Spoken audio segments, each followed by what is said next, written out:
Değerli Karabulut'ta evet dün bir Cumhurbaşkanlığı kararnamesiyle yine yüz yüze gelmiş olduk ve bir üniversite kapatılmış oldu. Ve bugün binlerce öğrenci, yüzlerce akademisyen ve çalışan uyandığında aslında kurumları yoktu. Yani bir holding kapatılıyor diye, bir holdinge ceza veriliyor diye bir üniversitenin kapatılması ne anlama geliyor? Bunun karşılığı ne demek? Birçok anlamı var aslında. Tabii Türkiye darbeler ülkesi. 1970'lerde 12 Eylül askeri faşist darbesiyle birlikte Türkiye'de gökdelen bir sistem kuruldu. 70'lerde de bu denenmişti. Denenmek istenen şey aslında üniversitelerin özelliklerinin ve demokratik yapısının ortadan kaldırılması, tasfiye edilmesi, bilimsel eğitimin ortadan kaldırılması süreciydi ve üniversitelerin piyasacı eğitim sistemine geçmesi süreciydi. Ülkenin her kurumunu bir şirket olarak gören bir anlayışın üniversitelerin kapısına rahatlıkla kilit vuracağını, bunu söz olarak değil, fiil olarak da bugün Boğaziçi Üniversitesi'nin kapısına vurulan kilit gibi Bilgi Üniversitesi'nin kapısına da kilit vuruldu. Aslında en büyük darbe budur, üniversiteye karşı yapılan darbe. Fakat 12 Eylül askeri rejiminin getirdiği YÖK sisteminin Türkiye'de özellikle 1980'lerin sonunda, 90'ların başında eğitim alanında kendilerinin reform olarak isimlendirildi. Aslında üniversite bir piyasa şirket mantığıyla gören anlayışın Bilgi Üniversitesi'nin hayata geçtiğinden bugüne 96 yılında eğitim öğretim faaliyetlerine başlıyor. Hatırlarsanız geçen sene bir kayyum atanmıştı mütevelli heyetine ve dün gece de ülkede bir otokrasi rejiminin ürünü olarak tek bir kişinin ağzından direkt anayasanın aslında ortadan kaldırıldığı, ki anayasanın biliyorsunuz 42. maddesi eğitim öğretim hakkının temel olduğunu, herkesin hakkı olduğunu ifade eden bir haktır. Ki anayasanın yine 130. maddesinde de vakıf üniversiteleri veya üniversitelerle ilgili, yükseköğretim kurumlarıyla ilgili alınacak kararlarla hangi yöntemlerin uygulanacağını ifade eder. Hatta bu karar sonrası özellikle İzzet Özgenç Hoca'nın bir paylaşımı oldu. Kendisi şunu söyledi: vakıf yükseköğretim kurumunun kanunla kapatılması gerekirken bu konuda kapatma niteliğinde bir idari işlem tespit edilmesine imkan tanıması anayasanın 130. maddesine de aykırıdır dedi. Bu konuyla ilgili birçok kurum açıklama yaptı.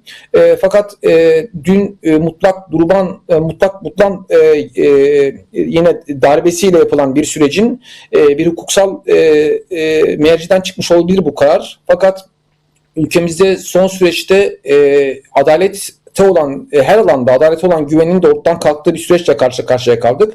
Bizler bunları en yakın aslında kanun hükmünde kararnamelerle yaşadık. 2016'da 15 Temmuz sürecinde Eğitim Sen üyesi, Kamu Emekçileri Sendikaları üyesi, Konfederasyon üyesi birçok bilim eğitim emekçisi ve kamudan ihraç edildi. Bunlardan bir tanesi de bendim. O süreçte de üniversiteler kapatılmıştı yine kararnamelerle. Ülkemizde en baştaki temel sorun üniversitelerin piyasaya açılmasıydı aslında. Bu da dediğim gibi 12 Eylül askeri darbesinin 24 Ocak kararlarıyla YÖK denen kurumun kurulmasıyla ortaya geldi. Bilgi Üniversitesi de bir vakıf üniversitesiydi ki anayasada şey yazar, yani anayasanın 42. maddesinde net bir şekilde ifade edilen şey eğitimin herkes için eşit uygulandı. Hatta para kazanma kapısı olmadığını ifade eden kurum olmaması olarak tanımlarken bugün yüksek öğretim alanında da normal ilk öğretimde de lisede de vakıf üniversitelerin veya özel üniversitelerin, özel liselerin aldıkları ücretlerin yeri belli zaten.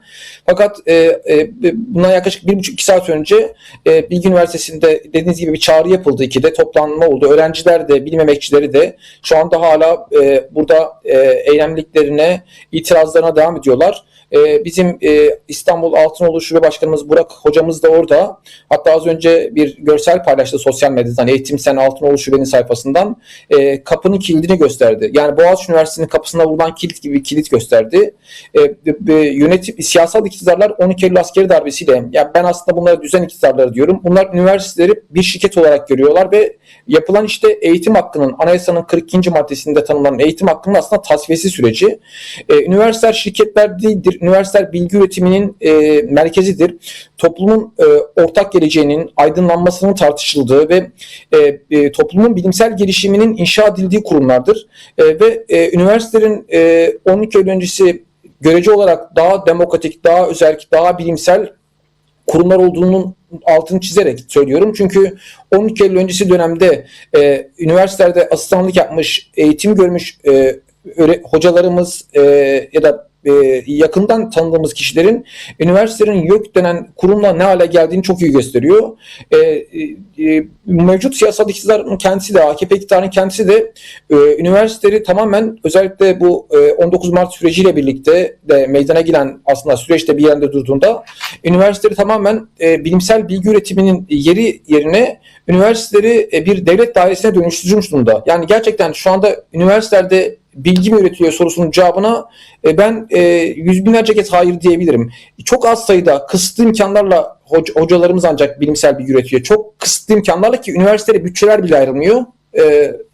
Karabulut, tam olarak bu noktada araya girmek istiyorum. Çünkü tam da bahsettiğiniz gibi devlet üniversiteleri açısından bahsettiğiniz gibi devlet dairelerine dönüştürme gibi bir şey var, ama özellikle vakıf üniversiteleri, özel üniversiteler tam tersi bir taraftan da çok ciddi bir güvencesiz, yani bilgi üretimi şurada dursun, çok güvencesiz çalışma alanları da yaratmaya başlamış oldu. Bu kararnameyle, bir gece yarısı kararnamesiyle şu an yüzlerce insan da işsiz kalmış oldu. Yani bu yönüyle de sormak isterim. Yani artık çalışanlar açısından bir güvencenin de kalmadığı bir durum ortada. Bunu nasıl değerlendiriyorsunuz bir akademisyen olarak, bir aynı zamanda eğitim emekçisi olarak? Evet, yani bir taraftan öğrenciler hem haberlerde hem de sosyal medyada öğrencilerin paylaşımlarını görüyorum. Öğrenciler diplomayı nereden alacağız, biz mezun olabilecek miyiz diye sorular soruyor.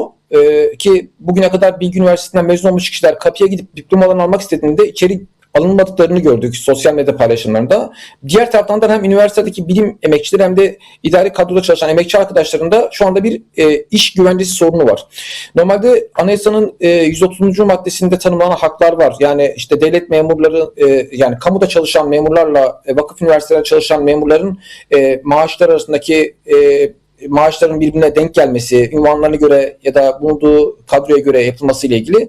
Fakat biz çok iyi biliyoruz ki özel okullarda, özel vakıf üniversitelerinde, özel okullarda ciddi bir emek sömürüsü de var. Zaten ciddi bir emek sömürüsü yıllardan beri vardır. Zaten vakıf üniversitelerin değil, kapitalizmin kendisini var ettiği yer emek sömürüsünün kendisinden gelir. O yüzden sınıflar savaşı vardır. O yüzden bir tarafta ezenler, bir tarafta ezilenler, bir tarafta sermaye, burjuvazi vardır, bir tarafta işçiler ve emekçiler vardır. Ve sağlık alanı da, eğitim alanı da, güvenlik alanı da, ülkedeki her alan, özellikle 12 Eylül askeri rejimiyle birlikte suyun, madenlerin, doğanın katledildiği gibi, bakın biz suyu da özelleştirdik. HES'ler yaptılar Karadeniz'e. Suları sattılar yıllarca. Üniversitede bir ticaret kapısı olarak gördükleri için en ucuz sömürü gücünü de orada eğitim emekçilerinden veya emekçilerden sağladılar. Bizler eğitim ve bilim emekçileri sendikaları olarak da orada çalışan emekçi arkadaşların, hem akademik kadroda hem idari kadroda çalışanların da iş güvencesinin sağlanmasını da istiyoruz. Sizler şimdi yani kararnameyi yapan, ilan eden, yayınlayan Cumhurbaşkanı'nın öğrencilere bir adres olarak Mimar Sinan Üniversitesi'ni işaret etmesiyle birlikte oradaki akademik personelin ve çalışan idari personelin ekmek kavgasını kim yapacak? Anayasada çalışma hakkı da kutsaldır ve orada yetişmiş bir bilimsel büyük bir güç vardır ve gerçekten Bilgi Üniversitesi diğer vakıf üniversitelerine kıyasla akademik üretimi de çok fazla olan, özellikle uluslararası indekslerde de üst sıralarda yer alan bir üniversite. Akademik üretimi çok iyi olan bir üniversiteden bir tanesi. Tabii özel bir vakıf üniversitesi ve piyasa mantığıyla yürütülmesi dışında tabii ki bu. Oradaki akademisyenlerin kendi çabasıyla oluyor. Fakat oradaki işçiler, oradaki emekçiler, mutfağından çalışan kişisinden güvenliğine kadar, oradaki kat görevlisinden tutup oradaki bölüm çalışanına kadar, akademik personele kadar tüm emekçilerin özlük haklarının ve çalışma güvencesinin de sağlanması bir hak olduğu halde bu kararname bu hakkın da ortadan kaldırıldığını gösteren bir şeye karşılık geliyor. O yüzden bizler hem bilim ve bilim emekçileri, eğitim sen üyesi de örgütlü bilim emekçileri olarak bu karara karşı her türlü mücadeleyi şu anda sürdürüyoruz. Sendikamızın da bu konuda genel merkezimizin de açıklaması oldu ve açıklamasında üniversiteler şirket değildir, eğitim hakkı tasfiye edilemez başlıklı bir açıklama ilandı. Bu hukuk dışı ve uygulamaların, hatta anayasaya aykırı olan bu kararların dava konusu edileceği kesindir. Fakat biz şunu çok iyi biliyoruz bu iktidarın pratiğinden. İktidarın kendi getirdiği hukuk sistemiyle ve kendi koyduğu hakimlerle bu işin çözülmeyeceği çok net. O yüzden de en demokratik haklarını kullanarak insanların, bütün bilim emekçilerin, idari kadrodaki personellerin eğitime önem veren herkesin üniversitede okusun okumasın herkesin aynı dünkü mutlak tutulan kararındaki gibi buna da yüksek sesle ses çıkarmasını ve hak mücadelesinde yer almasının önemli olduğunu düşünüyorum. Evet, değerli Karabulut, son olarak da sizin de değindiğiniz gibi dün mutlak butlan kararı da çıkarıldı.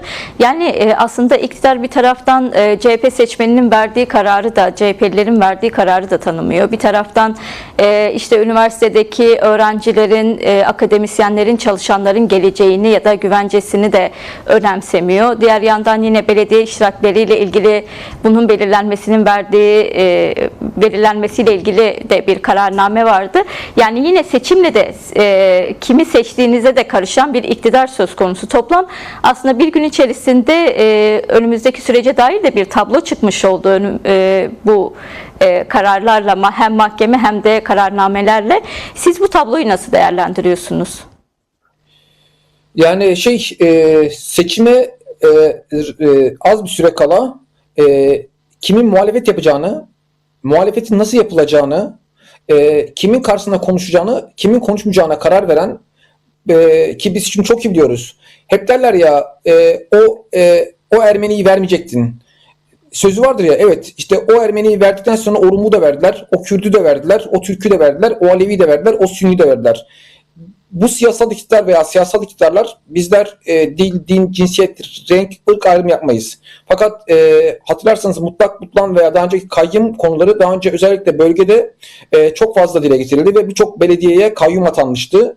Ve kayyumlardan sonra Türkiye'de belli kesimlerin bu konuya tepki gösterdiği, belli kesimlerin tepki göstermediği, hatta bak onlar bize ses çıkarmadı, bunlar ses çıkardı dedikleri bir sürece geldi ama Türkiye sonuçta istenmeyen bir şekilde Cumhuriyet Halk Partisi ve diğer kurumlara da kayyum atanarak bütün Anadolu coğrafyasına yayılan bir sistemle tanıştı. O zaman bu karar ortaklaşmış oldu aslında. Fakat Türkiye'de son seçimler sonrasında emin olun şu anda belediye başkanlarının bazıları bile şunu söylüyordur. Ya neden seçildik biz? Acaba gözaltına alınacak mıyız diye. Bizler mesela akademik anlamda çalışmalar da yapmaya çalışıyoruz. Akademik çalışmalarımızda şununla karşı karşıya kalıyoruz. Bazı belediyeler şunu söylüyor. Hocam şu anda sıkıntı var, bir çalışma yapamayız. Biz ücretsiz yapmak istediğimiz halde kamucu olarak bu ülkede benim alanım biliyorsunuz deprem konusunda çalışıyorum ben. Ülkenin depreme hazırlanması için çalışma yaptığımızda bazı belediye başkanlarından şunu duyduk. Ya şu anda başımızda sıkıntı var, kayyumla uğraşıyoruz. Yapacağımız bir şey bedava olsa bile sorun yaşarız diyorlar. Yani bu topyekün saldırıya karşı topyekün birleşik mücadele hattının kurulması gerekiyor. Bu birleşik mücadele olmadan kesinlikle böyle bir durumun altından herhangi bir partinin tek başına, herhangi bir örgütün, sivil toplum örgütünün, sendikanın tek başına mücadele etmesi mümkün değil. Türkiye'yi bu karanlığa sürükleyen siyasal iktidara ve rejime karşı aydınlığı savunan tüm güçlerin birleşik mücadelesinin önemli olduğunu düşünüyorum. Bu mutlak kararıyla üniversitelerin kapatılması ve bizi bundan sonra bekleyecek daha birçok olumsuz karara karşı da önüne set çekmek, durdurmak, seçime az süre kala siyasal iktidarın her alanı ortadan kaldırdığı ve tabiri caizse düşman olarak gördüğü rakiplerini ortadan kaldırmak için uyguladığı sistemin ne hukuki bir anlamda şey vardı. Hepsi siyasi ve politiktir. Bunu biliyoruz. Fakat ülkemizin içinde bulunduğu yerde üniversitelere bile bu sesin çıkarılması ve üniversitelerden çok yüksek ses çıkmazsa 2 gün sonra diğer üniversitelere de, devlet üniversitelere de eğitim hakkını gasp edecek bir sürece kadar gidecek bir karanlığa karşı da az önce söylediğim gibi ülkedeki tüm güçlerin birleşik mücadele hattının kurulmasının tekrar elzem olduğu bir tabloyla karşı karşıya kaldık.